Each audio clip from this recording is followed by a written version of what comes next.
जय हिंद फ्रेंड्स। तो हम पढ़ रहे थे सुभाष चंद्र की विद्यादर्शी की बुक। शुरू करते हैं आज का सेशन हमेशा की तरह। बस इतना बताना चाह रही थी कि पुराने समय में लोगों के वर्चूज, लोगों के वैल्यूज बहुत हाई थे, है ना। आज हमारे वैल्यू उतने हाई नहीं रहे। समय कैसा भी हो, चाहे खुद कुछ खाने को ना हो लेकिन दूसरों को देंगे। अपने जीवन भर की तपस्या किसी और के लिए कुर्बान कर देंगे। द्रौपदी के 5 बेटे मारे गए थे। द्रौपदी ने कहा कि मैं नहीं चाहती किसी और के साथ ऐसा हो। गांधारी ने आंखों पर पट्टी बांधी, पति के बांध रखी थी इस वजह से। कर्ण ने अपना अपना अपना कवच तक दे दिया, है ना। तो उस समय के लोग खुद के लिए कभी जिए ही नहीं। उनके लिए जीने का मतलब था कि कुछ दूसरों के लिए कर पाए। तो बहुत इसी वजह से शायद सतयुग का समय कहा जाता था, क्योंकि वहां लोग ये सोचते थे कि सामने वाला क्या सोचेगा। उनके जीने का मकसद यही था। कितनी पवित्रता होगी ना उनके दिलों में जब वो ये सोचते होंगे कि नहीं, मतलब उसके चेहरे पर खुशी होनी चाहिए। जब हम पढ़ाई करते हैं ना, तब हम हमारे वैल्यूज को उसी लेवल पर पहुंचा देते। थोड़ा इतना नहीं, थोड़ा हम अपने वैल्यूज को हाई कर लेते।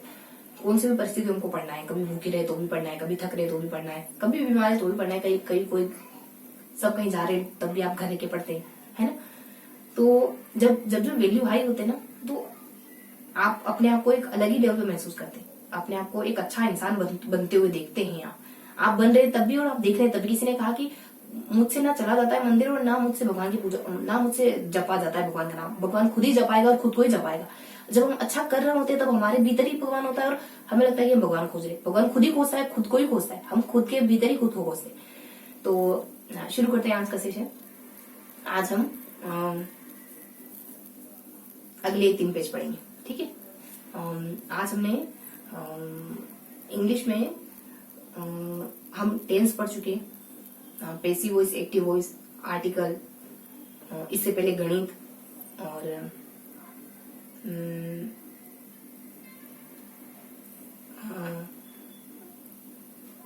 आज हमने डायरेक्ट इनडायरेक्ट पढ़े। डायरेक्ट इनडायरेक्ट में हमने डिफरेंट चीजें पढ़ी हैं कि डायरेक्ट, अगर ये कुछ वाक्य हैं डायरेक्ट तो उनको इनडायरेक्ट तरीके से कैसे लिखेंगे। डायरेक्ट का मतलब क्या होता है? डायरेक्ट मतलब जो बात जैसे कही की ठीक वैसे कह दी जाए। इनडायरेक्ट का मतलब कोई बात मैंने आपको कहा आपको वहां जाना है। देखो, डायरेक्ट राम ने मुझे कहा कि वो कल स्कूल जाएगा, तो आप ऐसे ही कहेंगे, राम ने कहा वो कल स्कूल जाएगा, इन्वर्टेड कोमा में।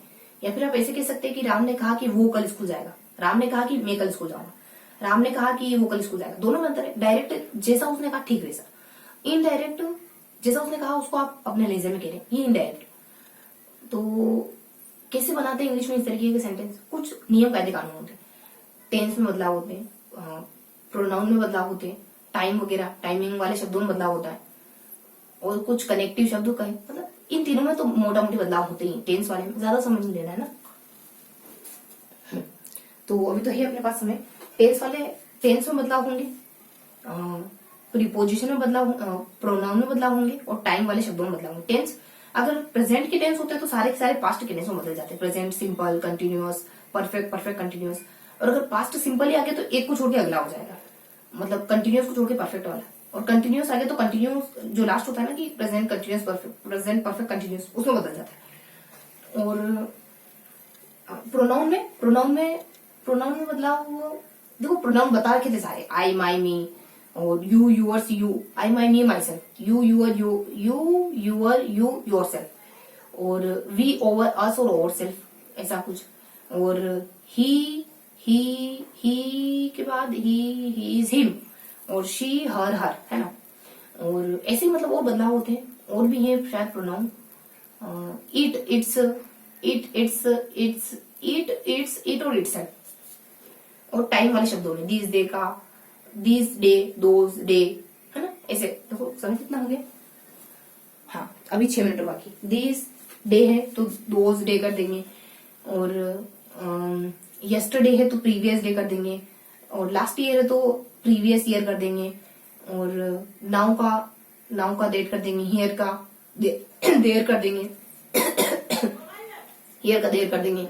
और भी बहुत सारे शब्द, सो का 10 का, THUS का 10 का 100 कर देंगे। बहुत सारे शब्द है ना। हमने कुछ पढ़े हैं। और कुछ कहा कि कनेक्टिव, कनेक्टिव में पता नहीं क्या कहा कि सकारात्मक में टू आता है, नकारात्मक में नोट टू आता है। और अगर यस और नो हो तो इफ या फिर वेदर। और एक शब्द और कुछ नीचे था, ऐसे कुछ कुछ चीजें मेंशन थी, है ना, कि ये सारी चीजें बदलती डायरेक्ट इनडायरेक्ट। ये तो हो गया एक पेज। 3 पेज थे, बीच वाले पेज में हमने कुछ नाम दिया था और फर्स्ट पेज भी था। नाम क्या दिया था इसको, इस सेगमेंट को नाम क्या दिया, 5 + 5 10 ऐसा नाम दिया हमने।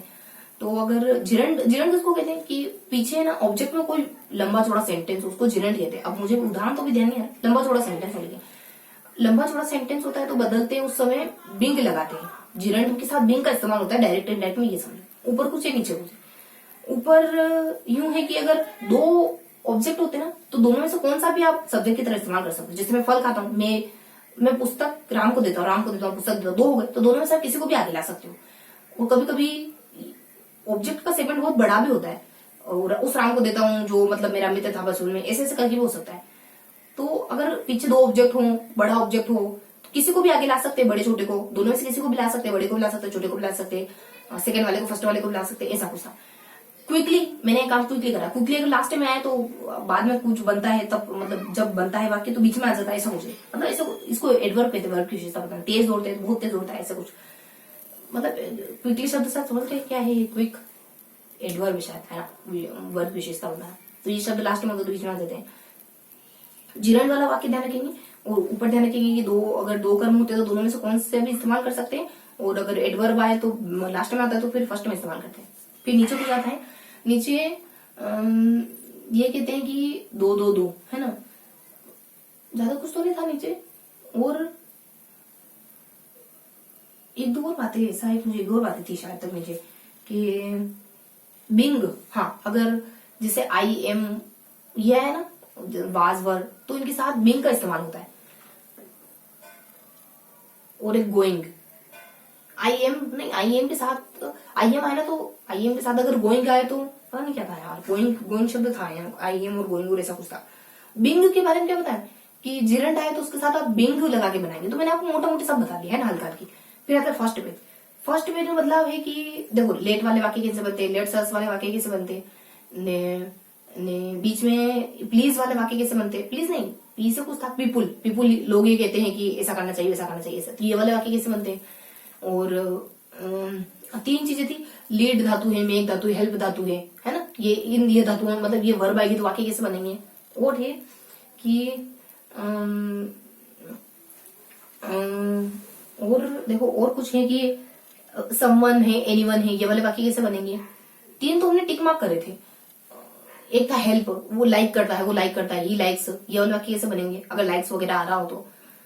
और ये हो गया, है ना, देख ले, एनीवन समवन वाले वाक्य हो गए। फिर टाइम वाले, जैसे इट इज टाइम, और देयर के साथ अगर is am are was were आए, है ना, और देयर आई एम और infinitive, there plus I am plus infinitive वाले वाक्य आए तो, और 2 प्लस वर्ब की फर्स्ट फॉर्म आए तो मैंने सब आपको मिक्सअप में बता दिया, है ना। तो ये मतलब कैसे बदलते हैं, अगर ऐसी कंडीशन हो तो कैसे बदलते हैं ये सब।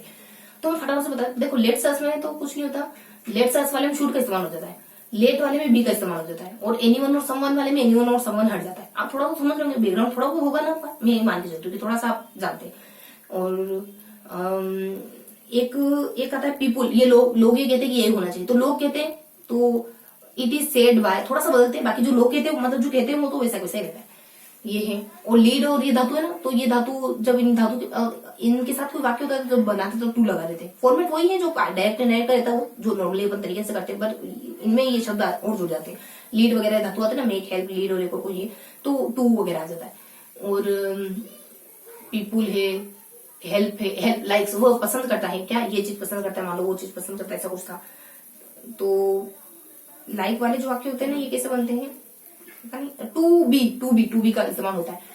और शी इज ब्यूटीफुल, पता नहीं कैसे, एक दो ध्यान आ रहा है मुझे, शी इज ब्यूटीफुल, हाँ। और कुछ एक चीज जो मैंने छूट गई बता दी, क्योंकि मान लो वो बहुत खूबसूरत है, तो वो बहुत खूबसूरत दिखती है, वो किसके द्वारा, इसको तो कैसे बनाएंगे, पर मतलब नहीं, इसको हटाओ, चलो ये मुझे बहुत ध्यान नहीं आया। तो आप देखो, समय भी हो गया अपना, तो मैं आपको थोड़ा सा ब्रीफली बता देती हूँ क्या पढ़ा हमने ना। 3 चीजें पढ़ी हमने, इसको क्या नाम दिया हमने पता है कि 5 + 5 = 11। तो बीच वाला पेज है जिसमें बीच में कुछ है, मतलब एक बीच में कुछ है, ऊपर 5 पॉइंट है, नीचे 5 पॉइंट है, लास्ट में कुछ है, फर्स्ट में कुछ है। फर्स्ट में और लास्ट में थोड़ा सा समझेंगे और देखेंगे। फर्स्ट पेज में डिफरेंट रूल्स है कि इन परिस्थितियों में डायरेक्ट इनडायरेक्ट ऐसे बदलते हैं, है ना। और लास्ट पेज में एक्चुअली ये एक्टिव वॉइस और पैसिव वॉइस है। लास्ट पेज में हमने डायरेक्ट इनडायरेक्ट शुरू करा, ठीक है। तो ये एक्टिव वॉइस, पैसिव वॉइस, ये डायरेक्ट इनडायरेक्ट, और बीच में 5 + 5 10, है ना। तो मैंने इसी मतलब आपको सबको थोड़ा थोड़ा बता दिया, आपने सुना होगा तो आपको समझ आ गया होगा, है ना। और फिर थोड़ा सा उसको बांधने की कोशिश करी। ये पूरा सेशन था, मिलते अगले सेशन में, तब तक लीजिए।